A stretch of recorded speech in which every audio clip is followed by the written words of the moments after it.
الصبح بدا من طلعته. سلیمان علیہ السلام کا ذکر ہے. وہ داؤد علیہ السلام کے وارث تھے، بیٹے تھے، اور انہیں پرندوں کی بولیاں سکھائی گئیں.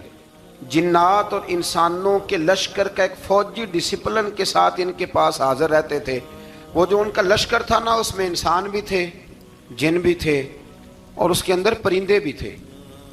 ان کا لشکر تھا، وہ ہمیشہ ان کے پاس رہتے تھے. حضرت سلیمان علیہ السلام گزر رہے تھے تو ایک مقام سے آپ گزرے جہاں چیونٹیاں بڑی کثرت کے ساتھ تھیں. تو ایک چیونٹی جو ان چیونٹیوں کی سردار تھی، ان چیونٹیوں کی بڑی تھی، اور مفسرین کرام نے یہ بھی لکھا ہے کہ وہ تھی بھی ایک آنکھ اس کی کوئی نہیں تھی، ایک ٹانگ اس کی کوئی نہیں تھی، لیکن اس حال میں بھی وہ چیونٹی جو تھی وہ چیونٹیوں کی قیادت کر رہی تھی. تو حضرت سیدنا سلیمان علیہ السلام کا لشکر جب وہاں سے گزرا تو وہ کہنے لگی یا ایھا النمل ادخلوا مساکنکم، کہنے لگی چیونٹیوں اپنے بلوں میں گھس جاؤ، کہیں ایسا نہ ہو کہ سلیمان علیہ السلام کا لشکر بے دہانی میں سلیمان کا لشکر توجہ نہ کرے اور تمہیں پاؤں کے نیچے مسل دے، لہذا اس طرح کرو کہ تم اپنے اپنے بلوں میں گھس جاؤ. حضرت سلیمان ابھی 3 میل دور تھے. تمام مفسرین نے لکھا ہے 3 میل دور تھے. تو وہاں سے چیونٹی بولی تو قرآن کہتا ہے کہ حضرت سلیمان اس کی بات سن کے ہنس پڑے. فتبسم ضاحکا، آپ اس کی بات سن کے ہنس پڑے کہ دیکھو یہ چیونٹی کیا کہہ رہی ہے. ذرا غور کرنا بات پر کہ حضرت سلیمان 3 میل دور فاصلے پر چیونٹی کی بات بھی سن لیتے. مولوی نے قرآن کی آیت پکی یاد کر لی، انا بشر مثلکم، کہتا ہے حضور نے کہا میں تمہاری طرح کا بشر ہوں. نبی ہماری طرح ہوتے ہیں جی. تو وہ تو 3 میل دور چیونٹی کی آواز سن لیتے تھے. اس کے کان میں چیونٹی رکھو بلا، اسے کہو کہ بتا بلا کیا کہتی ہے، وہ جو بتائے گا پھر دوڑ لگا دے گا شاید. کان میں رکھو، اس کو کہو بتا چیونٹی کیا کہتی.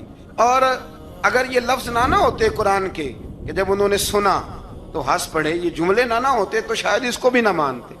لیکن حضرت سلیمان نے سنی چیونٹی کی بات. اور اب اگلی بات کہنے لگا ہوں، بڑے خوبصورت لفظ لکھے ہیں مفسرین نے.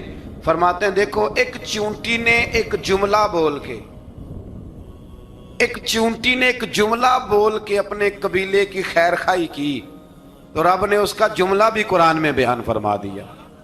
تو جو ساری زندگی لوگوں کو جملے بول بول کے کہے رب رسول کی طرف آ جاؤ، تو اللہ قیامت میں اس کی بات کو قائم نہیں فرمائے گا. جو بھی کسی کی خیر خواہی کرے وہ ایک جملہ بول کے کرے، اور ہو بھی چیونٹی. تو اگر اللہ اس کا ذکر قرآن میں باقی رکھتا ہے تو میں اور آپ اگر کسی کی خیر خواہی کریں گے تو انشاءاللہ ذکر باقی رہے گا. شرط یہ ہے کہ کریں خیر خواہی کرو، کسی کی ایک جملہ بول کے بھی کرو، چیونٹی بھی ہو تو اللہ قرآن میں ذکر باقی فرما دیتا ہے. تو اللہ تبارک و تعالیٰ نے اس بات کا ذکر قرآن مجید میں فرمایا. اس پر کئی کچھ لکھا ہے. اسی طرح سے ایک بات اور لکھی ہے ہمارے مفسرین نے کہ حضرت سلیمان ایک دن اسی طرح نکلے، قحط پڑ گیا تھا، بارش نہیں ہوتی تھی. تو حضرت سلیمان باہر میدان میں نکلے دعا کرنے کے لیے، خشک سالی تھی. تو جب آپ گئے تو ایک چیونٹی اپنے پر پھیلا کے دعا مانگ رہی تھی. تو رب کریم نے فرمایا سلیمان آپ واپس چلے جائیں، بارش آ جائے گی پر آئے گی چیونٹی کی دعا پہ. تو حضرت سلیمان نے عرض کی مولا میں بھی تو اتنا لشکر لے کے آیا ہوں نا، تو چلو ہمیں بھی دعا کر لینے دے. تو چیونٹی کی دعا پہ برسا دینا پر دعا کر لینے دے. فرمایا نہیں آپ واپس جائیں، دعا نہ مانگیں. یا اللہ کیوں؟ فرمایا چیونٹی کا دل ٹوٹ جائے گا، وہ تو کہے گی کہ یہ سلیمان کے لشکر دعا پہ پھر بارش آئی ہے. تو آپ نہ کریں تاکہ اس کے دل میں یہ بات رہے کہ نہیں میرے رب نے میری دعا پہ بارش فرمائی. آپ جائیں، آج بارش آئے گی پر آئے گی چیونٹی کی دعا پہ. تو جو چیونٹی بارش کی دعا کرے قوم کے لیے، اللہ اگر اس کا ذکر قائم رکھتا ہے تو جو اپنی قوم کے لیے ہدایت کی دعا کرے. اور کبھی کبھی گردن جھکا کے دیکھا کرو کہ دل میں رسول اللہ کی امت کا درد کتنا ہے. اگر کہیں حضور کی امت کا درد ہے تو پھر انشاءاللہ ذکر قیامت تک باقی رہے گا. پھر انشاءاللہ قیامت تک آنے والی نسلیں بھی آپ کا ذکر کرے گی اگر حضور کی امت کا درد سینے میں موجود ہے. اسی طرح سے پھر حضرت سلیمان کے لشکر میں نا ایک ہدہد نامی پرندہ بھی تھا، لشکر کا کارکن تھا، پرندہ ہدہد غائب تھا. تو حضرت سلیمان کہنے لگے کدھر گیا وہ ہدہد؟ نظر نہ آ جایا سخت سزا دوں گا. یہاں تو کوئی اچھی خبر لائے گا، چونکہ وہ ہدہد پرندہ جاتا تھا تو خبریں لا کے دیتا تھا، ورنہ سزا دوں گا. اتنی دیر میں ہدہد بھی آ گیا. تو یہ پرندے جو کارکن ہوتے ہیں بڑے سیانے ہوتے ہیں، کبھی بندہ ناراض ہو تو صحیح خبریں لے آتے ہیں. تو صحیح خبر لے کے آ گیا. آتے ہی آ کے بیٹھا تو اس نے حضرت سلیمان علیہ السلام نے کہا کہاں تھے؟ عرض کرنے لگا حضور میں ملک سبا گیا تھا، وہاں ایک عورت حکمرانی کرتی ہے، اس کا نام بلقیس ہے، بہت بڑے تخت پہ بیٹھتی ہے، 80 گز اس کا تخت لمبا ہے، 40 گز چوڑا ہے، اور شاید 80 مان کے 80 ٹن اس کا وزن ہے. تو حضور وہ سورج کو پوچھتے ہیں. حضرت سلیمان نے فوراً خط لکھا، فرمایا جا کے اسے میرا خط دے دو کہ یہاں تو کلمہ پڑھ کے ہماری فرما بردار بن جائے، ورنہ تیار ہو جائے. جو اللہ کے غیر کو پوچھتے ہیں ہم ان کے خلاف جنگ کریں گے. وہ جب لے کے گئے نا خط، یہ حدود گیا تو وہ میٹنگ کر رہی تھی، اس کے وزیر مشیر سارے بیٹھے تھے. اس نے جا کے خط پھینک دیا ملکہ بلقیس کی جھولی میں. اس نے خط پڑھا تو ڈر گئی، وزیروں کو بلایا. حضرت سلیمان، قرآن کہتا ہے حضرت سلیمان نے کہا تھا خط پھینک کے نا تو سائڈ پہ ہو کے سننا وہ کیا کہتا. بندوں کے لیے منع ہے، پرندوں کے لیے جائز ہے. بندوں کے لیے منع ہے سائڈ پہ ہو کے سننا. ہاں جس کی جاسوسی کی ڈیوٹی ہو، کفر کی جاسوسی کی، اس بندے کے لیے بھی جائز ہے. تو یہاں ایک تو وہ پرندے تھے، دوسرا کفر کی جاسوسی کر رہے تھے. سائڈ پہ ہو کے سننے لگے تو ملکہ بلقیس کہنے لگی اب کیا کرنا ہے، یہ خط آیا ہے. تو وہ کہنے لگے ہم تیار ہیں، آپ حکم کریں، ہم لڑنے کو تیار ہیں، لڑیں گے. وہ کہنے لگی نہیں تیزی نہ دکھاؤ. قرآن مجید کہتا ہے کہ وہ کہنے لگی جب لڑائیاں ہوتی ہیں تو شہر تباہ ہوتے ہیں، ملک کھنڈر بن جاتے ہیں، لڑائی مسئلے کا حل نہیں ہے. انہوں نے کہا کہ میں نبی ہوں. ایک دفعہ آزما لیتے ہیں کہ نبی ہیں کہ نہیں، معاذ اللہ آزما لیتے ہیں. کہا کیسے؟ کہنے لگی تحفے تحائف بیچتے ہیں، اگر مال پر دل للچا گیا تو پھر نبی نہیں بادشاہ ہے، اور اگر مال پر دل للچایا نہ تو پھر اللہ کے کامل بندے. یہ فرق اس نے اس وقت بیان کیا. اس نے 500 کنیزیں، 500 غلام، بڑے شاندار لباس پہنا کے، 500 گھوڑا بڑا تگڑا، اس کے اوپر مال و اسباب رکھ کے تیاری کرا کے حضرت سلیمان کی طرف بھیجا. ہدہد پہلے سے خبر لے کے آ گیا. حضور اس نے یہ پروگرام بنایا ہے. وہ جب آیا سارا کچھ تو حضرت سلیمان دیکھ کے جلال میں آ گئے. فرمانے لگے اسے جا کے کہہ دو تو مجھے کیا تحفے بھیجے گی، میرے رب نے مجھے مالا مال فرمایا ہوا ہے، انہیں مالا مال کیا میرے مالک نے. جا اسے جا کے کہہ تو کیا تحفے دے گی. جب رب دیتا ہے تو پھر کوئی کمی نہ وہ نہیں چھوڑتا. بندے کیا دے سکتے ہیں؟ بندے تو بیچارے 10 دے کے تو 10 دن ان کی آنکھیں نہیں کھلتی. فرمایا جو اللہ نے جو دیا ہے کیا بات ہے اس کے دینے کی. تو فرمایا اسے کہو یا فرما بردار ہو کے آ جائے یا جنگ کے لیے تیار ہو جائے، ہم اسے اس کے شہر سے ذلیل کر کے نکال دیں گے. اس نے جا کے جب پیغام دیا تو اور ان لوگوں نے بھی آ کے بتایا کہ وہاں تو ہم عجیب منظر دیکھ کے آئے ہیں کہ جانور بھی ہاتھ باندھے کھڑے ہیں، وہاں تو جنات، سرکش جنات کھڑے ہیں. وہ بادشاہ نہیں، وہ نبی ہیں. وہ جو 500 غلام اور 500 کنیزیں گئی تھی، حوال سنایا آ کے. تو ملکہ بلقیس نے پھر خط لکھا کہ میں فرما بردار ہو کے آ رہی ہوں. مانا کیا ہے؟ میں کلمہ پڑھنے کے لیے آ رہی ہوں. تو حضرت سلیمان نے کہا بھئی اب اس طرح کرو، ذرا فرش بچھاؤ. انہوں نے فرش بچھایا اس طرح کا کہ اوپر فرش تھا، نیچے مچھلیاں تیر رہی، لگ رہا تھا دریا ہے. ڈیوٹی لگا دی، جنات نے بچھا دیا. ادھر حضرت سیدنا سلیمان فرمانے لگے اب چونکہ مان کے آ رہی ہے تو اسے اپنی نبوت کی علامتیں بھی دکھانی ہیں. اس نے تخت بڑا شاندار بنوایا تھا، اور خواتین میں جو عادتیں خواتین والی ہوتی ہیں وہ جاتی نہیں. وہ 7 کمروں میں نا پیچھے اپنا تخت رکھ کے تو 7 دروازے بند کر کے آئی. اس زمانے میں ایک رواج تھا، وہ زلیخا نے بھی 7 دروازے مکفل کے ایک رواج تھا. ایک کمرہ، پھر کمرے کے پیچھے کمرہ، پھر اس کے پیچھے کمرہ، پھر اس کے پیچھے کمرہ، اور اس کو بڑے موٹے تالے لگائے جاتے تھے. اور فلسفہ یہ تھا کہ ایک تالا توڑے گا کوئی تو جب تک سپاہی آ جائیں گے، اور اگر اس کے توڑنے تک نہ آئے تو دوسرے کے توڑنے تک آ جائیں گے، اور اس کے توڑنے تک نہ آئے تو 7ویں تک تو آ جائیں گے. یہ ان لوگوں کا نفسیاتی معاملہ تھا، سوچ تھی. 7 کمروں میں مکفل کر کے نا وہ نکلی تو حضرت سلیمان علیہ السلام کہنے لگے بھئی مجھے اس کا تخت چاہیے اس کے آنے سے پہلے. اس کے آنے سے اس واقعے کی کیا ضرورت تھی قرآن پاک میں؟ یہ کیا حاجت تھی یہ تخت والی ساری بات قرآن نے کیوں بیان کی؟ پوچھیں آپ اپنے دل سے بھی اور انکار کرنے والے منکرین سے بھی، اس کی کیا ضرورت تھی؟ وہ جو کہتے ہیں جی ولی کی کرامت کی کیا ضرورت ہے، سیدھی سیدھی نماز پڑھو، روزہ رکھو، حج کرو، زکوٰۃ دو، تو پوچھو ان سے ایک سورت نمل کے اندر اس ساری تفصیل کی کیا ضرورت تھی؟ ختم ہو گئی جب وہ کلمہ جو پڑھ رہی ہے تو پھر اس سارے واقعے کو رب کیوں بیان فرماتا ہے؟ حضرت سیدنا سلیمان فرمانے لگے تخت چاہیے، اور چاہیے اس کے آنے سے پہلے. قال عفریت من الجن، جنوں میں سے ایک بہت بڑا جن بولا، کہنے لگا حضور آپ کا یہ تخت برخاست ہونے سے پہلے لے آؤں گا. یہ جو آپ میٹنگ کر رہے ہیں نا، یا فیصلے ختم، کچھ نے لکھا صبح سے شام تک میٹنگ ہوتی ہے اور اس کو آنے میں پتہ نہیں کتنے دن لگیں گے، تو میں یہ برخاست ہونے سے پہلے. اور کچھ نے کہا دی آپ شرط کیوں لگاتے ہیں کہ صبح سے شام تک ہوتی؟ اس جن نے کہا دی آپ 10 منٹ میں فارغ ہو جائیں، آپ فارغ ہوں گے تو تخت آ جائے گا. مفسرین نے لکھا ہے کہ جب قرآن کہتا ہے کہ اس نے کہا کہ آپ کے فارغ ہونے سے پہلے، تو اس کا مطلب ہے کہ جب آپ اٹھیں گے یہ جگہ خالی کر دیں گے تو تخت یہاں کیویں ہزاروں میل کا فاصلہ ہے آ جائے گا، پر ہوائی جہاز پہ کارگو کرا کے جی DHL کے ذریعے کیسے آئے گا؟ وہ آئے گا تو بس آئے گا. تو حضرت سلیمان کی تو بادشاہت تھی نا زمانے پہ، فرمانے لگے نہیں نہیں تو لیٹ ہے، تو لیٹ ہے، تو ہمیں جانتا ہی نہیں. ایٹ سٹ تے پکھڑا کوار گندل، اسی اور بھی بوٹیاں جاننے ہاں، یہ تو لیٹ ہے، ابھی ہماری طاقت اس سے زیادہ ہے.